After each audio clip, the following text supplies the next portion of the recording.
Hello नमस्कार आदाब से श्रीकाल। मैं हूं आपका दोस्त आपका होस्ट शुभेंद्र चौहान। आप लोगों का स्वागत करता हूं इस सेशन के अंदर, जहां पर हम लोग द हिंदू की कुछ ऐसी खबरें और एडिटोरियल के ऊपर चर्चा करेंगे जिन्हें पढ़कर निश्चित ही आप लोगों की प्रिपरेशन के अंदर आप लोगों को बेटर रेंज मिलेगी। बट उन सबके पहले आप लोग मेरे साथ में SRC10 टेलीग्राम ग्रुप के ऊपर जुड़ सकते हो। क्लास की अपडेट भी PDF आपको यहाँ मिल जाती है। इसके अलावा रोज सुबह 9 बजे द हिंदू एनालिसिस की ये क्लास मेरे द्वारा पाथफाइंडर चैनल के ऊपर ली जाती है। आप यहाँ पर मेरे साथ में जुड़ सकते हो। इसके अलावा अगर आप लोगों को अनअकैडमी के ऊपर सब्सक्रिप्शन लेना है तो दोस्तों अभी बहुत अच्छा मौका है, क्योंकि अनअकैडमी के सब्सक्रिप्शन के ऊपर आप लोगों को 20% तक का डिस्काउंट मिलेगा। साथ में अगर आप लोग कोड यूज करते हो SRC10 तो दोस्तों आप लोगों को मेरे द्वारा पर्सनली 1-on-1 मेंटरशिप मिलेगी, जहां पर मैं आप लोगों को बताऊंगा कि आपको किस तरीके से पढ़ना है, क्या पढ़ना है। हर हफ्ते मेरे द्वारा आप लोगों को टारगेट दिए जाएंगे, सिलेबस सेंट्रिक एनालिसिस मेरे द्वारा कराया जाएगा। तो जाओ सब्सक्राइब करो, SRC10 कोड का प्रयोग करो। दोस्तों आज हम लोग इन सारे टॉपिक्स के ऊपर चर्चा करने वाले हैं। सबसे पहले हम लोग बात करते हैं कि क्या खास आया है एडिटोरियल के अंदर। एडिटोरियल के अंदर एक एडिटोरियल आया है, energising India Nepal ties the hydro power way. देखो यार, रिसेंटली क्या हुआ है कि नेपाल के अंदर एक सेती नदी है, ठीक है, ये गंगा की ही ट्रिब्यूटरीज की भी ट्रिब्यूटरी है, ठीक है, सेती रिवर। आपको ये बताना है कि गंगा की किस ट्रिब्यूटरी की ट्रिब्यूटरी है, ठीक है, मतलब ये किस नदी के अंदर जुड़ती है, गंडक में या फिर किस में जुड़ती है, जो गंगा की मेन ट्रिब्यूटरीज है उनमें से, ठीक है। तो सेती नदी है, सेती नदी के ऊपर वेस्ट सेती डैम है। ये डैम अभी तक बना नहीं है। एक्चुअल में क्या है कि ये 1980 से चल रहा है इसका प्लान नेपाल के अंदर कि हम लोग ये डैम बनाएंगे बनाएंगे बनाएंगे। पहले फ्रांस को दिया, फिर ऑस्ट्रेलिया को दिया, फिर चाइना ने ये प्रोजेक्ट उठाया। 2018 तक आते आते चाइना ने भी ये प्रोजेक्ट छोड़ दिया था। 2018 के बाद से 2022 के बीच में नेपाल ने सोचा कोई बात नहीं, कोई नहीं कर रहा, हम खुद कर लेंगे। तो नेपाल ने ये डैम जो है वो बनाना शुरू किया, यहाँ पे जो प्रोजेक्ट है वो बनाना शुरू किया। इस बीच में उन्होंने इस प्रोजेक्ट को एक्सपांड भी कर दिया, लगभग 1200 मेगावाट तक का ये प्रोजेक्ट जो है बनाने का प्रोग्राम हो चुका है। जिसके बाद में नेपाल के पास में रिसोर्स कम होने की वजह से ये प्रोजेक्ट के अंदर काफी ज्यादा डिले हो रहे थे, बहुत लेट हो रहा था। ऐसी कंडीशन के अंदर इंडिया बीच में आया और इंडिया ने ये प्रोजेक्ट उठाया, और अब इंडिया जो है वो वेस्ट सेती प्रोजेक्ट जो है वो डेवलप करेगा। और ये काफी ज्यादा इंपॉर्टेंट है।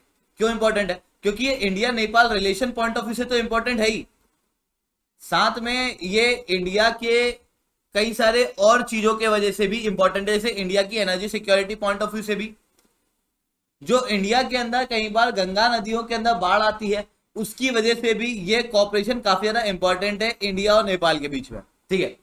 तो चलिए अब समझने की कोशिश करते हैं कि ये जो प्रोजेक्ट है ये किस तरीके से भारत के लिए महत्वपूर्ण होने वाला है, क्योंकि भारत इस प्रोजेक्ट के लिए लगभग 4 साल से कोशिश कर रहा था। NHPC को ये प्रोजेक्ट मिला है। ये सारी चीजें इतनी इंपॉर्टेंट नहीं है, मतलब बस ये इंपॉर्टेंट है कि प्रोजेक्ट क्यों इंपॉर्टेंट है, ठीक है। तो सबसे पहले बात करते हैं इस प्रोजेक्ट के अंदर क्या खासियत है और साथ में इंडिया नेपाल के बीच में और कौन से प्रोजेक्ट है जो इंडिया ने उठाए हुए हैं। तो एक महाकाली नदी के ऊपर महाकाली ट्रीटी की हुई है भारत ने, अपर कर्णाली नदी के ऊपर भी ट्रीटी की हुई है, अरुण नदी के ऊपर भी ट्रिब्यूट, ये सारी की सारी ना गंडक और घाघरा इन सारी नदियों की ट्रिब्यूटरीज हैं। तो इनके अंदर जो है ये कोसी नदी की ट्रिब्यूटरी है अरुण। तो कोसी नदी की ट्रिब्यूटरी के ऊपर भी भारत ने ये प्रोजेक्ट जो है वो उठाए हुए हैं, लगभग 3 प्रोजेक्ट वहां पर है। तो भारत जो है वो इन सारे प्रोजेक्ट को नेपाल के अंदर डेवलप कर रहा है, वेस्टर्न रीजन के अंदर और ईस्टर्न रीजन के अंदर। पर भारत ये कर क्यों रहा है, मतलब भारत को क्या बेनिफिट है, वहां पर हम लोग प्रोजेक्ट बनाएंगे, भारत में प्रोजेक्ट की कमी है क्या? भारत के अंदर पहले इतनी रिक्वायरमेंट है, नेपाल में जाके क्यों बना रहे हैं? देखो यार, नेपाल के पास में ना हाइड्रो इलेक्ट्रिसिटी का बहुत पोटेंशियल है, मतलब लगभग 83,000 मेगावाट तक का पोटेंशियल नेपाल के पास में है। पर नेपाल के पास में इतना पोटेंशियल होने के बावजूद भी नेपाल इन नदियों का वो जो फायदा है वो नहीं उठा पाता है। ऐसा क्यों है? तो याद करो ना यार कि हिमालयन रीजन के अंदर नेपाल है, मतलब ऊपर पहाड़ से नदी आ रही है, बहुत तेज फ्लो के साथ में आ रही है। तो वहां पर इलेक्ट्रिसिटी प्रोजेक्ट जो है वो डेवलप किए जा सकते हैं, hydro power project easily develop किए जा सकते हैं। तो नेपाल के पास में पोटेंशियल है, एनर्जी बन सकती है वहां पर नेपाल जो है वो एनर्जी बना नहीं पाता है। दूसरा, इंडिया साहब कोयला वगैरह का प्रयोग करता है, 73% तक हमारी एनर्जी की रिक्वायरमेंट कोयले से पूरी होती है। अब जब भारत की एनर्जी की रिक्वायरमेंट कोयले से पूरी हो रही है तो अभी कोयले की कमी हो गई थी, कोयले की शॉर्टेज हो गई थी, याद करो पिछले साल, जिसके बाद में भारत को कोयला इंपोर्ट करना पड़ा था।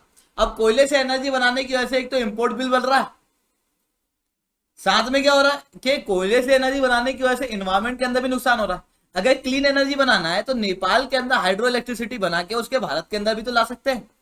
क्रॉस बॉर्डर इलेक्ट्रिसिटी का ट्रांसफर भी तो किया जा सकता है इंडिया और नेपाल के बीच में। इसलिए इंडिया के लिए ये इंपॉर्टेंट है, साथ में नेपाल के लिए भी इंपॉर्टेंट है कि नेपाल खुद नहीं कर पा रहा, भारत डेवलप करके देगा, थोड़ा उसको देगा, थोड़ा खुद रखेगा। नॉट जस्ट दिस, जो वेस्ट सिटी प्रोजेक्ट है वो चाइना ने उठाया था, वो बेल्ट एंड रोड इनिशिएटिव का पार्ट था, तो चाइना को काउंटर करने के अंदर भी ये काम आएगा। साथ में और भी कई सारे प्रोजेक्ट हैं जो चाइना द्वारा नेपाल के अंदर चलाए जाते हैं। चाइना ने लगभग 10 साल से वेस्ट सिटी प्रोजेक्ट लिया हुआ था पर उसको ठीक से डेवलप नहीं किया। ऐसी कंडीशन में अगर भारत इस प्रोजेक्ट को डेवलप कर देता है तो इंडिया और नेपाल के बीच में जो रिलेशन है वो और सुधरने की शुरुआत होगी, और नेपाल आने वाले समय में जो उनके इलेक्ट्रिसिटी प्रोजेक्ट है वो फिर भारत को देगा। अब जब भारत को वो इलेक्ट्रिसिटी प्रोजेक्ट मिलेंगे तो भारत जो है उसकी वजह से ज्यादा इलेक्ट्रिसिटी प्रोजेक्ट नेपाल के अंदर डेवलप कर पाएगा, तो इंडिया नेपाल का रिलेशन बढ़ेगा। चाइना जो है उसका इन्फ्लुएंस नेपाल के अंदर कम होगा। मतलब सबसे पहले तो ये प्रोजेक्ट इंडिया की एनर्जी रिक्वायरमेंट के लिए इंपॉर्टेंट है, नेपाल की एनर्जी रिक्वायरमेंट के लिए इंपॉर्टेंट है, दूसरा चाइना को काउंटर करने के लिए इंपॉर्टेंट है, तीसरा ये प्रोजेक्ट जो इंपॉर्टेंट है वो है फ्लड वगैरह के लिए। आपने कभी सुना होगा कोसी नदी, जैसे ही मैं कोसी नदी बोल रहा हूं आपके दिमाग में याद आ रहा होगा क्या ये चीज सोरो बिहार, ये बिहार का दुख है क्योंकि हर बार बाढ़ आ जाती है। अब अगर मेरे को उन बाढ़ों को कंट्रोल करना है तो मैं क्या बिहार के अंदर बैठे बैठे बाढ़ को कंट्रोल कर जाऊंगा क्या, जबकि नदियां जो हैं वो कहां से आ रही है, नेपाल से। तो क्यों ना मैं ऊपर से ही नदियों को कंट्रोल करूं, वहां पे हाइड्रो पावर प्रोजेक्ट बना के, वहां पर डैम बना के, जब पानी कम हो तो ज्यादा पानी छोड़ दूं, जब अचानक से पानी बढ़े तो उसको रेगुलेटेड वे में छोड़ा जाए, बाढ़ कंट्रोल होगी कि नहीं। अरुण कोसी की एक ट्रिब्यूटरी है, इसके आसपास 3 प्रोजेक्ट जो है भारत ने लिए हुए हैं, तो उसके बाद में वाटर कंट्रोल इजी हो जाएगा, साथ में जो फ्लड वगैरह है उसके कंट्रोल के अंदर भी भारत को मदद मिलेगी इन प्रोजेक्ट की वजह से। इसलिए ये प्रोजेक्ट जो है वो भारत के लिए काफी ज्यादा इंपॉर्टेंट है, इवन नेपाल के लिए भी इंपॉर्टेंट है। क्यों? क्योंकि नेपाल के अंदर इलेक्ट्रिसिटी डेवलप करने का पोटेंशियल है पर इलेक्ट्रिसिटी उस लेवल पर डेवलप हो नहीं रही है। पर अगर इलेक्ट्रिसिटी डेवलप होती है तो वो फिर सस्ते में एक्सपोर्ट कर पाएगा, और अगर भारत को ये इलेक्ट्रिसिटी देता है तो लगभग 310 बिलियन रुपी तक का प्रोजेक्ट जो है वो नेपाल का हो सकता है। मतलब बेनिफिट जो है वो नेपाल का हो सकता है, केवल इलेक्ट्रिसिटी एक्सपोर्ट करके इतना पेमेंट जो है वो नेपाल इकट्ठा कर सकता है।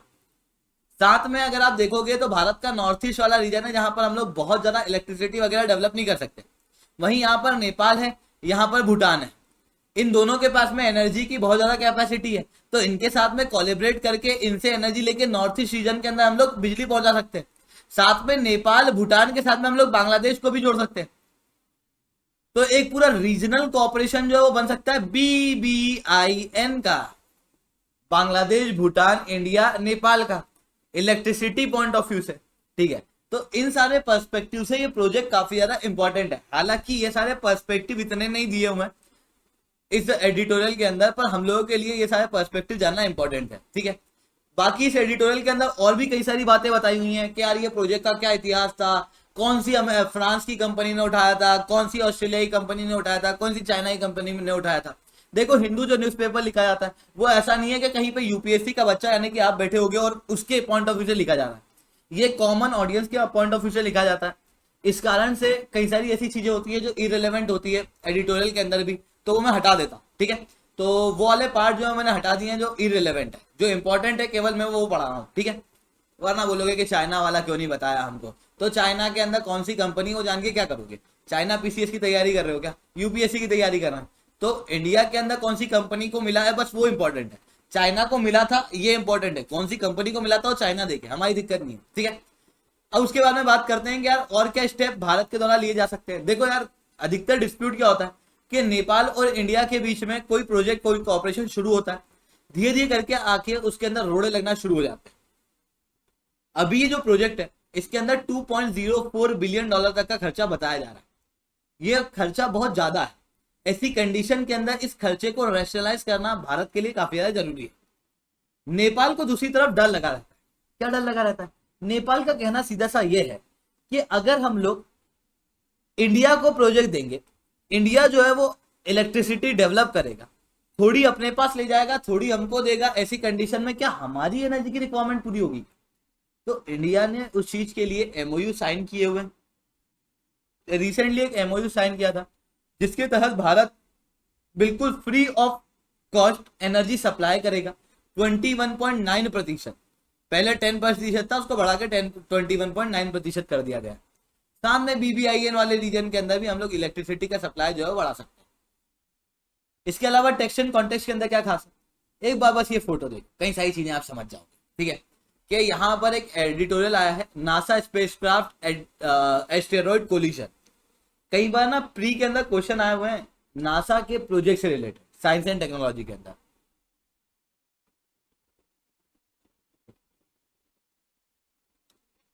वो तो आई है, साथ में कई सारे ऐसे प्रोजेक्ट होते हैं जो इंटरनेशनल पॉइंट ऑफ व्यू से इंपॉर्टेंट होते हैं।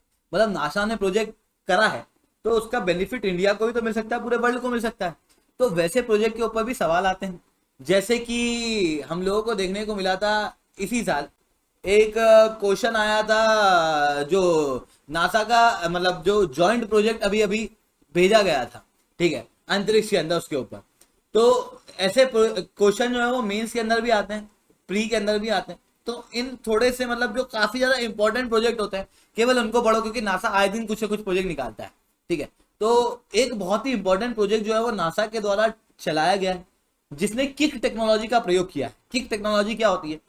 देखो यार, कभी आपने देखा है कि आपके घर के पास में दीवार होगी, मतलब जहां पर आप बैठे होगे, देखना आसपास दीवार तो होगी, ठीक है, वो दीवार के ऊपर अगर आप बॉल फेंकोगे तो क्या दीवार आगे मूव कर जाएगी? क्या एक छोटी बॉल आप उठाओगे और आप दीवार पे ऐसे मारोगे तो दीवार क्या पीछे खिसकने लग जाएगी? क्या नहीं ना।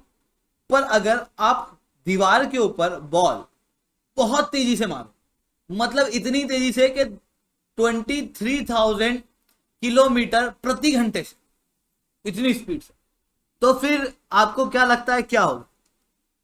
आपको लगेगा दीवार शायद टूट जाएगी, या फिर मतलब दीवार मूव नहीं कर सकती होगी, ऊपर की तरफ भी वो जुड़ी हुई है, नीचे की तरफ भी जुड़ी हुई है। पर जिस जगह पे वो टकराएगी उसके उस जगह की ईंट को आगे ले जाएगी, उस जगह की ईंट वगैरह को आगे ले जाएगी, मटेरियल को आगे ले जाएगी, तो बीच में से दीवार टूट जाएगी। मतलब दीवार का मोशन हो जाएगा, मतलब केवल दीवार के ऊपर, बड़ी सी दीवार के ऊपर छोटी सी बॉल मारने पे दीवार खिसकेगी या नहीं खिसकेगी ये समझाना मुश्किल है। क्यों? क्योंकि मुझे नहीं पता है कि बॉल की वेलोसिटी कितनी है। बोलो बात समझ में आई? जैसे अगर मैं धीरे से इस उंगली को अपने हाथ पे टच कर रहा हूं तो मेरा हाथ मूव कर रहा है क्या? अब इसी मास का ऑब्जेक्ट है, उंगली का अभी भी वही मास है, और मैं अगर तेज स्पीड से मार रहा हूं तो फिर मेरा हाथ मूव करने लग रहा है। बात समझ रहे? मतलब ये एक मोमेंटम होता है, मास और वेलोसिटी दोनों पे डिपेंड करता है। मतलब किसी भी चीज के ऊपर इंपैक्ट जो पड़ता है वो मास के साथ में वेलोसिटी के ऊपर भी डिपेंड करता है, मतलब किसी चीज की स्पीड के ऊपर भी डिपेंड करता है। मतलब एक मोटा सा आदमी है और मैं छोटा सा आदमी हूं, मैं अगर उससे जाके टकराऊंगा तो मेरे मास की वजह से असर तो पड़ेगा, पर मैं कितनी स्पीड से गया उसकी वजह से भी असर पड़ेगा। बोलो बात समझ में आ रही है? बात समझ में आ रही है तो अब अगली बात सुनो। तो एक बहुत बड़ा एस्ट्रॉयड था, कितना बड़ा? मतलब बहुत बड़ा, एक फुटबॉल ग्राउंड जितना बड़ा, जिसका वजन लगभग 5 बिलियन किलो तक का था। कितना भारी होगा समझ पा रहे? वहीं दूसरी तरफ नासा ने अपना एक प्रोजेक्ट भेजा था डार्ट करके, DART। DART का फुल फॉर्म है डबल एस्टेरॉइड रीडायरेक्शन टेस्ट करने के लिए। अब नाम खुद बता रहा है, डबल एस्टेरॉइड रीडायरेक्शन। रीडायरेक्शन मतलब क्या? एस्टेरॉइड की डायरेक्शन चेंज करने के लिए टेस्ट। के क्या किया गया होगा कि सीधी सी बात है, अभी अभी इतनी सारी कहानी सुना रहे हो, किसी चीज को बहुत तेजी से चलाओगे तो भारी से भारी चीज मूव कर जाएगी। तो डार्ट को, जिसका वजन लगभग 600 किलो का था, इसे लगभग 23,760 किलोमीटर प्रति घंटे की रफ्तार से इस एस्टेरॉइड पे मारा गया था। एस्टेरॉइड का नाम था डाइमोरफोस। डाइमोरफोस एस्टेरॉइड के ऊपर जब मारा गया तो डाइमोरफोस एस्टेरॉइड की ट्रेजेक्टरी बदल गई। मतलब यहां पर क्या हुआ कि एक एस्टेरॉइड था डाइमोरफोस करके, डाइमोरफोस करके जो एस्टेरॉइड था ये एक मूनलेट एस्टेरॉइड है जो धरती से लगभग 11 किलोमीटर दूर है। मूनलेट एस्टेरॉइड क्या होता है? धरती का एक मून, मून का मतलब क्या है? जो धरती के आसपास रोटेट कर रहा है वो सैटेलाइट, ठीक है। वैसे ही डाइमोर्फोस क्या है? एक डाइडिमोस करके एस्टेरॉइड है, उसके आसपास घूमता था ये व्हाइट कलर की ऑर्बिट के ऊपर। इस व्हाइट कलर की ऑर्बिट के ऊपर ये बढ़िया से अपना जीवन जी रहा था। इतने में नासा ने अपना डार्ट भेजा जो लगभग 600 किलो का था और 2760 किलोमीटर प्रति घंटे की रफ्तार से था। ये जाके उस डाइमोर्फोस से टकराया, तो ये डाइमोर्फोस अपने ट्रेजेक्ट्री को बदल दिया, अपनी जो है वो ऑर्बिट को बदल दिया। पहले दूर मोशन करता था, अब पास में मोशन करने लगा है। वाह यार, बहुत बढ़िया काम कर दिया। तो इससे मिलेगा क्या? मतलब ये कर तो दिया, पर इससे क्या ही हो जाएगा? अरे बहुत बड़ी चीज है ये। क्यों बड़ी है? इसकी वजह से हम लोग एस्टेरॉइड को मोशन करा सकते हैं। एस्टेरॉइड को मोशन करा लेंगे तो क्या हो जाएगा? एस्टेरॉइड क्या होता है पहले वो समझो। देखो यार क्या होता है एस्टेरॉइड, केवल एस्टेरॉइड की क्या बात करूं मैं, कॉमेट को भी मोशन करा सकते हो आप मीटिरॉइड को भी मोशन करा सकते हो, आप एस्टेरॉइड को भी मोशन करा सकते हो। ये सब वो पार्टिकल्स हैं जो अंतरिक्ष के अंदर घूमते हैं। धूमकेतु, मीटियोर धूमकेतु कहलाते हैं। तो ये अंतरिक्ष के अंदर घूमते रहते हैं। ऐसा माना जाता है कि किसी प्लेनेट या सूरज के बनने के दौरान में जो बचे कुचे हिस्से हैं वो आसमान में घूम रहे हैं। वहीं एस्टेरॉइड का तो एक सेपरेट बेल्ट भी है जो कि मार्स और जुपिटर के बीच में। ऐसा माना जाता है कि वहां पर प्लेनेट कोई फट गया होगा जिसके कारण से छोटे छोटे पत्थर के टुकड़े जो हैं वो वहां पर घूम रहे हैं सूरज के आसपास, तो उसे एस्टेरॉइड कहा जाता है। मीटियोर होते, कॉमेट्स होते। अब ये जो एस्टेरॉइड, मीटियोर, कॉमेट है, ये क्या धरती से नहीं टकरा सकते क्या? बिल्कुल, घूमते घूमते धरती ग्रेविटी में आ गए और धरती के अंदर आ गए। अब आपने वो बचपन में डायनासोर वाली कहानी तो सुनी होगी कि यार कोई बड़ा सा मीटियोर धरती के ऊपर टकराया था और जब धरती के ऊपर टकराया था तो डायनासोर नष्ट हो गए। ऐसी कंडीशन में धरती को प्रोटेक्ट करने के लिए हम लोगों को ऐसे बड़े मीटियोर्स जो कि धरती के ऊपर खतरा बन सकते हैं उनकी डायरेक्शन चेंज करनी पड़ेगी कि नहीं। मतलब कोई मीटियोर ऐसा है जो दिख रहा है कि अरे धरती की तरफ आ रहा है, उसे देखे जा रहे हैं कि धरती की तरफ आ रहा है, वार्निंग जारी कर रहे हैं धरती की तरफ आ रहा है, तो क्या वार्निंग जारी कर लोगे तो क्या हो जाएगा? मतलब वार्निंग जारी करके हो क्या जाएगा? अंतरिक्ष से आ रहा है, अब कोई धरती छोड़ के तो भाग नहीं सकते हैं, तो फिर क्या किया जा सकता है? उस मीटियोर की डायरेक्शन को चेंज किया जा सकता है। तो उस मीटियोर की डायरेक्शन को चेंज करने के अंदर ये किक टेक्नोलॉजी काम आ सकती है। किक टेक्नोलॉजी क्या है? बहुत तेजी से हमारी सैटेलाइट वहां पर जाए, उस एस्टेरॉइड, मीटियोर, कॉमेट से टकराए और उसको मूव करवा दे, उसकी डायरेक्शन चेंज करा दे। तो इससे धरती प्रोटेक्ट हो सकती है, पहली चीज। दूसरी चीज, आपने एक वो मीम देखा होगा, मीम जिसके अंदर देखा होगा कि यार जुपिटर के अंदर में बहुत सारे हीरे हैं, तो हमारे गरीब होने का कारण हमारी नकारी नहीं है, मतलब हम लोग जो काम नहीं करते हम वो नहीं है, बस हम लोग गलत प्लेनेट पे पैदा हो गए, है ना। ऐसा कई बार मीम देखने को मिला था मेरे को फेसबुक यूट्यूब पे। तो बात ठीक है, पर अंतरिक्ष के अंदर से एक बात समझ में आती है कि अलग अलग एस्टेरॉइड, मीटियोर, प्लैनेट्स, इन सब के ऊपर अलग अलग प्रकार के मिनरल्स अवेलेबल हैं। धरती के ऊपर कई सारे रेयर अर्थ मेटल हैं जो नाम से ही समझ में आता है कि धरती के ऊपर कम प्रेजेंट है, जिनका प्रयोग कई सारी चीजों के अंदर आता है, जैसे कि इलेक्ट्रिक व्हीकल बनाने में, जैसे कि सोलर पैनल बनाने में, इन सारी चीजों के अंदर इनका प्रयोग आता है। पर हम लोगों के पास में वो अवेलेबल नहीं है इतने। जब हम लोगों के पास में ये इतने अवेलेबल नहीं है तो हम लोग क्या कर सकते हैं, दूसरे एस्टेरॉइड के ऊपर जब ये अवेलेबल हैं तो वहां से इन्हें क्या कर सकते हैं, धरती के ऊपर ला सकते हैं। जैसे चाइना के द्वारा एक प्रोजेक्ट चलाया गया था, अगर आपको याद होगा तो, वांगी करके। उस प्रोजेक्ट के तहत क्या किया गया था, चाइना ने मून की सतह से पत्थर उठा के धरती के ऊपर लाए थे। अमेरिका और रशिया ये काम पहले ही कर चुके थे। मतलब ऐसी टेक्नोलॉजी है कि जो सरफेस अंतरिक्ष के अंदर है वहां से कुछ मटेरियल उठा के धरती तक लाया जा सकता है। और आजकल इसी चीज के ऊपर माना जा रहा है कि हम लोग स्पेस माइनिंग कर सकते हैं। स्पेस माइनिंग कर सकते हैं मतलब क्या, ऐसे एस्टेरॉइड जहां पर अवेलेबिलिटी ज्यादा है किसी मिनरल की जिसकी हमको रिक्वायरमेंट है, तो वहां से हम लोग वो मिनरल एक्सट्रैक्ट करके धरती के ऊपर ला सकते हैं। पर अब आप सोचो कि यहां पर धरती है और उससे बहुत दूर एस्टेरॉइड है, तो हम लोग वहां पर से इतनी दूर बार बार जाएंगे, मटेरियल निकालने में दिक्कत नहीं होगी, महंगा नहीं पड़ जाएगा। इसकी वजह अगर हम लोग ये करें तो कि एस्टेरॉइड को इस किक टेक्नोलॉजी से पुश करके यहाँ ले आए धरती के करीब, बहुत करीब भी नहीं, क्या ग्रेविटी के अंदर आ जाए, मतलब एकदम सुटेबल पोजीशन पे लेके आ जाए। उसके बाद में उसको माइन करके उसके अंदर से जितनी भी रेयर अर्थ मेटल है वो धरती के ऊपर ले आए। तो इन सारी चीजों के लिए जो किक टेक्निक है काफी ज्यादा इंपॉर्टेंट। अब देखो यहाँ पर मैंने जानबूझ के ये अनाप शनाप वर्ड डाले हुए हैं जो पूरे आर्टिकल के अंदर आए हुए हैं, ठीक है। तो इन वर्ड को अगर आप पढ़ोगे तो कई सारे मतलब टेक्निकल टर्म्स हैं जो कि साइंस एंड टेक्नोलॉजी के लिए कुछ ज्यादा ही टेक्निकल है, जो हम लोगों के पॉइंट ऑफ व्यू से इंपॉर्टेंट नहीं है। हम लोगों के पॉइंट ऑफ व्यू से ये इंपॉर्टेंट है कि टेस्ट क्या था और इस टेस्ट की वजह से फायदा क्या होगा। अब उसके अंदर बहुत टेक्निकलिटी के अंदर जाने की जरूरत नहीं है कि ये प्रोजेक्ट के अंदर और क्या क्या था, उसके अंदर किस टेक्नोलॉजी का प्रयोग कर लिया था, ये क्या कर लिया था, वो क्या कर लिया था, दैट इज नॉट रिलेवेंट, ठीक है। इसके अलावा बात करते हैं जीएस2 के ऊपर, ठीक है। साइंटिस्ट नहीं बनना है, जनरल स्टडीज थोड़ा पढ़ो, आगे बढ़ो। जनरल स्टडीज के अंदर जीएस2 के अंदर क्या इंपॉर्टेंट है, देखो job grew in final quarter of the last fiscal, manufacturing is the largest contributor. Clearly समझ में आ रहा है कि देखो भारत के अंदर जो नौकरी है वो बड़ी है, पिछले क्वार्टर के अंदर सबसे ज्यादा नौकरी किसी ने बढ़ाई है तो वो मैन्युफैक्चर सेक्टर ने, मैन्युफैक्चरिंग के अंदर सबसे ज्यादा जॉब जो है वो क्रिएट हुई है। चलो बस इतना ही बढ़ना था, आगे बढ़ते हैं। सर बस इतना ही क्यों, अरे भैया तुम लोग तैयारी कब की कर रहे हो, 2023 के लिए, प्री के लिए या मेंस के लिए, दोनों के लिए ही कर रहे हो, ठीक है।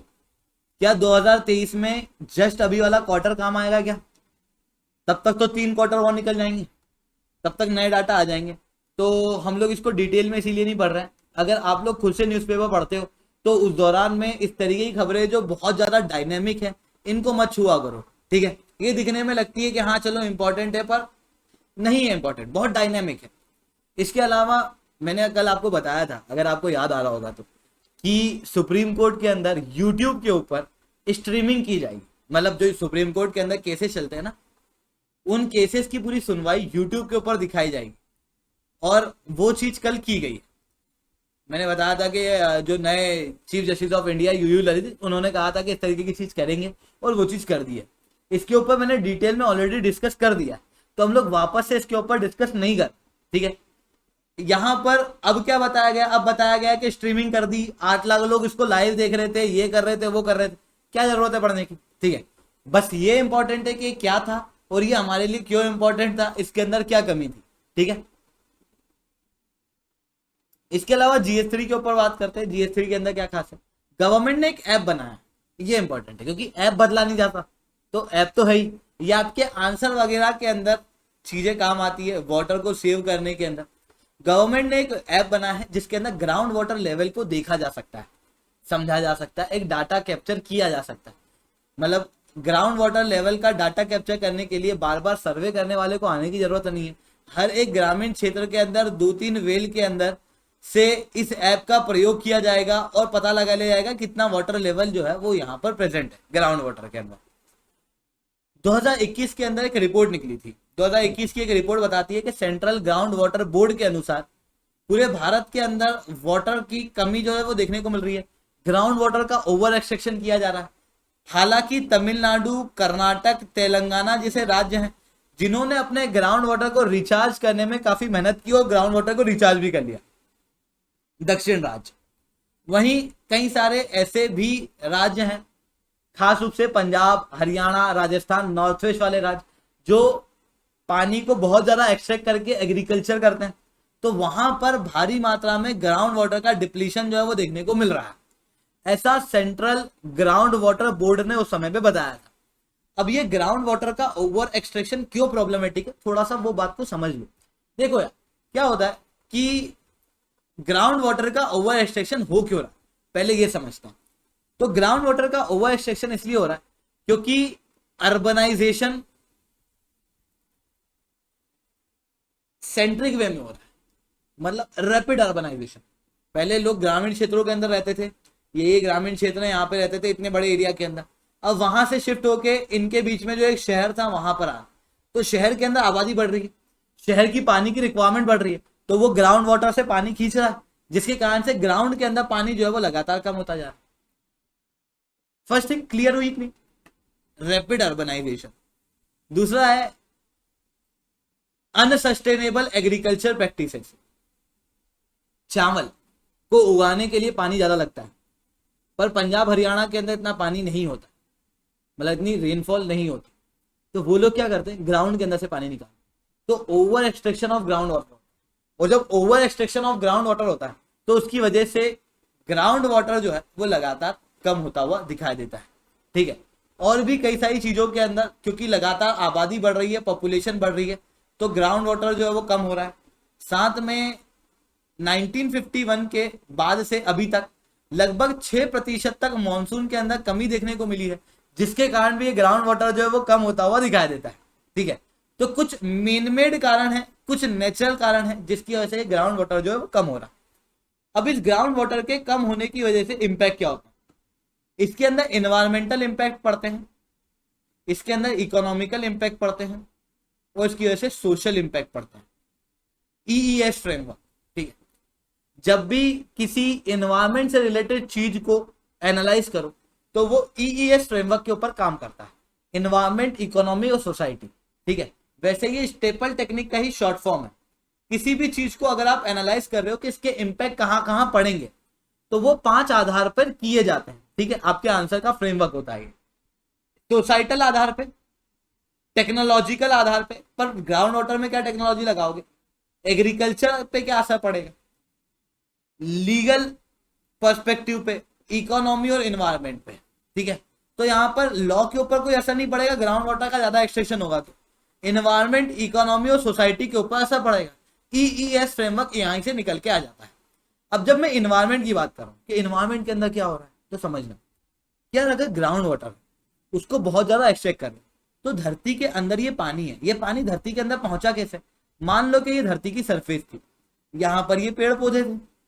ठीक है, धरती के नीचे पानी गया, बारिश हुई, तो ये बारिश हुई, पानी जो है वो धरती के नीचे गया। इसी चीज को कहा जाता है इनफिल्ट्रेशन।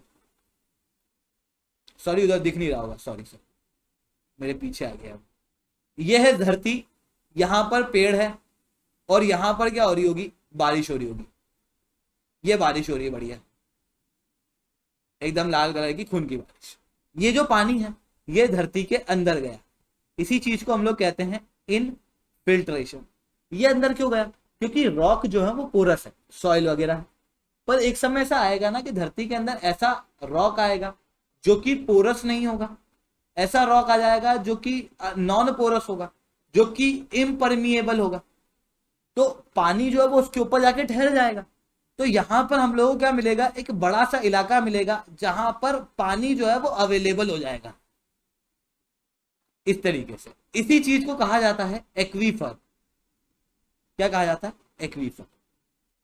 समझ कि जब ग्राउंड वाटर आप निकाल रहे हो तो आप क्या करते हो, बोरिंग वेल वगैरह को यहां तक लेके जाते हो और वहां से पानी एक्सट्रैक्ट करते हो। ठीक है, अब धरती के अंदर जो रॉक होती है उसके अंदर मिनरल होते हैं, वो पानी के अंदर मिलते हैं, वो मिनरल पानी के अंदर मिलते चले जाते हैं, मिलते चले जाते हैं। ठीक है, इतनी बात क्लियर हो रही। अब अगर पानी वहां पर लगातार एक्सट्रैक्ट होगा, ग्राउंड वाटर के अंदर पानी कम होगा, तो रॉक के मिनरल का कंसंट्रेशन पानी में ज्यादा हो जाएगा, जिसके अंदर रेयर अर्थ मेटल भी अवेलेबल है, वो वाले मिनरल भी अवेलेबल है, यूरेनियम जैसे मिनरल भी अवेलेबल है, जो शायद पानी के अंदर मिल जाएंगे। पानी कंटामिनेट होगा और ज्यादा कंटामिनेट होता हुआ मिलेगा। First thing, environmental concern.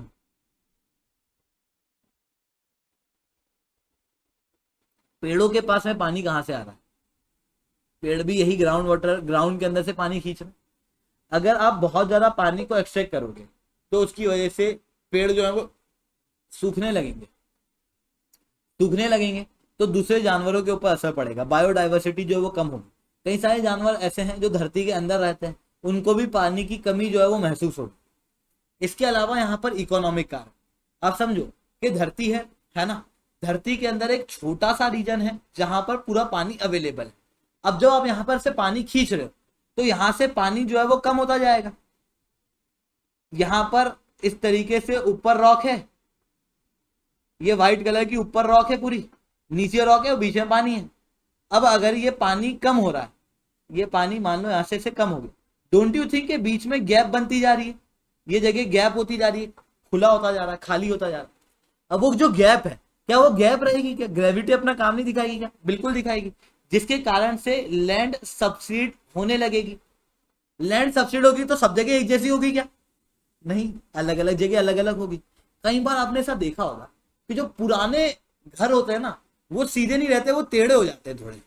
वो इसी कारण से होगा क्योंकि ये जो जमीन है ये नीचे खिसकने की वजह से इस तरीके की हो जाएगी, इस तरीके की, जिसकी वजह से आपके घर जो है वो आड़े टेढ़े दिखने लगेंगे। साथ में क्या है कि आपके घर की जो नींव है वो कमजोर हो जाएगी। साथ में धरती के अंदर पाइपलाइन डाली हुई थी, अब वो धरती सबसीड कर गई तो वो पाइपलाइन भी टूटेगी, दूसरे इंफ्रास्ट्रक्चर भी टूटने लगेंगे, इकोनॉमिकल असर उससे पड़ेगा। नॉट जस्ट दिस, आज जो एग्रीकल्चर के ऊपर इतना पानी के ऊपर डिपेंडेंट हो, तो आने वाले समय में पानी के ऊपर डिपेंडेंट नहीं रहोगे क्या? तो आने वाले समय में किस तरीके से अपनी पानी की रिक्वायरमेंट पूरी करोगे? एग्रीकल्चर के ऊपर उल्टा असर पड़ने लगेगा। बोलो हाँ। सोसाइटी के ऊपर कैसे असर पड़ेगा कि ये जो ग्राउंड वाटर है, इसी ग्राउंड वाटर के ऊपर हम लोग डिपेंडेंट है। क्यों डिपेंडेंट है साहब? महिला जो है वो पहले हैंडपंप के ऊपर ग्रामीण क्षेत्रों के अंदर बहुत दूर हैंडपंप के ऊपर जाके, मतलब पास वाले हैंडपंप के ऊपर जाके पानी निकाल के आती है। अब मान लो वो पास वाले हैंडपंप में पानी खत्म हो गया तो उसको और दूर जाना पड़ेगा, और दूर जाना पड़ेगा। महिला की मेहनत बढ़ेगी कि नहीं बढ़ेगी? सैनिटेशन, सफाई के ऊपर डायरेक्ट असर पड़ेगा इसकी वजह से, सोसाइटल इंपैक्ट। तो हम लोगों को ग्राउंड वाटर को रिचार्ज करने के लिए काम करना चाहिए, हम लोगों को वाटर हार्वेस्टिंग करना चाहिए, पानी को जो रेनफॉल का आ रहा है उसे सेव करना चाहिए, इंस्टेड ऑफ के जो ग्राउंड वाटर का पानी उसको बहुत ज्यादा एक्सट्रैक्ट करने के।